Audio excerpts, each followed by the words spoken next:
В священном Коране были упомянуты имена 25 пророков. Это избранные Аллахом мужчины, которые обладали высокой нравственностью и были примером для людей. Сегодня мы хотим вам рассказать о 5 самых главных пророков в мусульманском мире, которые были упомянуты в Коране чаще других. Пророк Муса – один из величайших исламских пророков. Его называют собеседником Аллаха. О рождении и жизни Мусы рассказывается во многих сурах Корана. Муса в детстве жил в семье фараона, который был неверующим. Несмотря на то, что Муса жил среди египтян, в душе он всегда знал, что относится к сыновьям Израилевым. Страдания и лишения израильтян не оставляли его равнодушным. Однажды он увидел, как один из египтян издевается над израильтянином. Пытаясь защитить соплемянника, Муса случайно убивает египтянина. Чтобы избежать мести, он убежал от фараона к пророку Шуайбу, который в это время владел Мадьяном. Спустя время Муса вернулся в Египет и повел израильтян в Палестину. История Мусы часто упоминается в Коране как назидание, пример людям. Пророк Ибрахим – исламский пророк, проповедник единобожия и общий предок арабов и евреев. Маленьким мальчиком он понял бессмысленность поклонения идолам, которым поклонялся его народ. Ибрахим искал истинное божество в солнце, луне и звездах, но затем ему открылась вера в единого и единственного Аллаха. Он безуспешно пытался внушить эту веру отцу, которого звали Азар.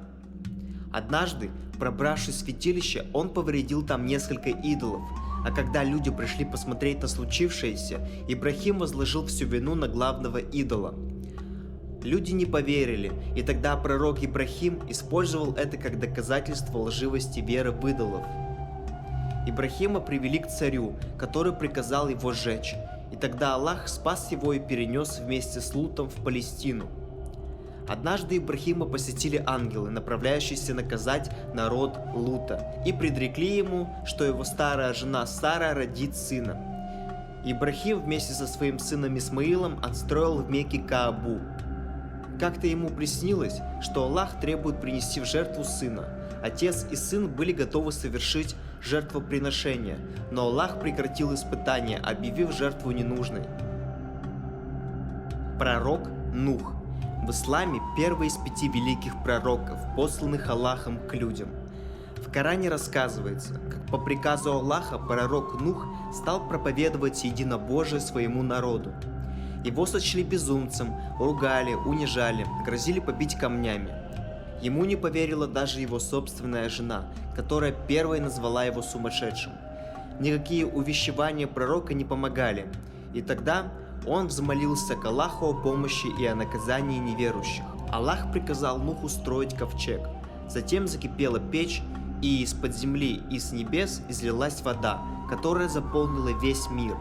Спаслись только пророк Нух, его близкие и те, кто ему поверил, а также взятые в ковчег пары всех живых существ.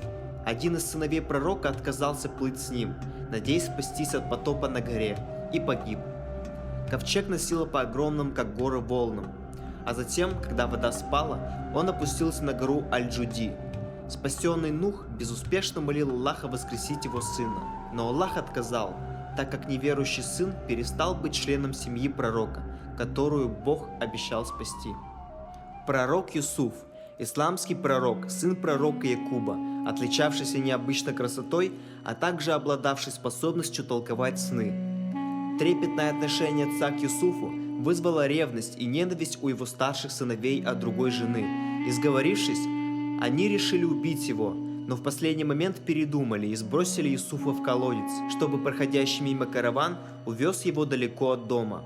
А отцу сказали, что его растерзал волк. Мальчика вытащили караванщики, которые направлялись в Египет, где и продали его одному из египетских вельмож за ничтожную цену.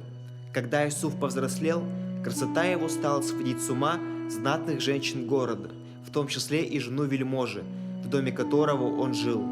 Отказавшись разделить с ней ложе, Юсуф вскоре по ее сговору был заточен в темницу.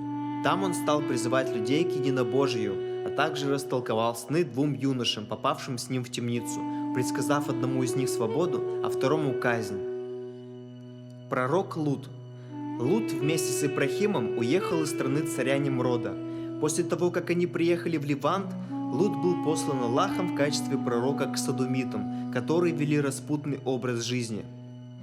Лут вел проповеди, пытался отвратить этот народ от грехов, воспитать в них веру в единого Бога. Большинство содомитов, в том числе и жена самого Лута, отказались слушать пророка. Луту и тем немногим уверовавшим они угрожали изгнать из своего города. Даже угрозы пророка Лута о мучительном наказании от Господа не подействовали на них. В ту ночь Лут вместе с небольшой группой уверовавших выехал из города. После отъезда Аллах полностью уничтожил город вместе с населением. На его месте образовалось огромное озеро, которое называется озером Лутта или Мертвым морем. Благодарим вас за просмотр. Если вам есть чем дополнить наше видео, пишите в комментарии. Будем рады вашей подписке на канал. До новых встреч!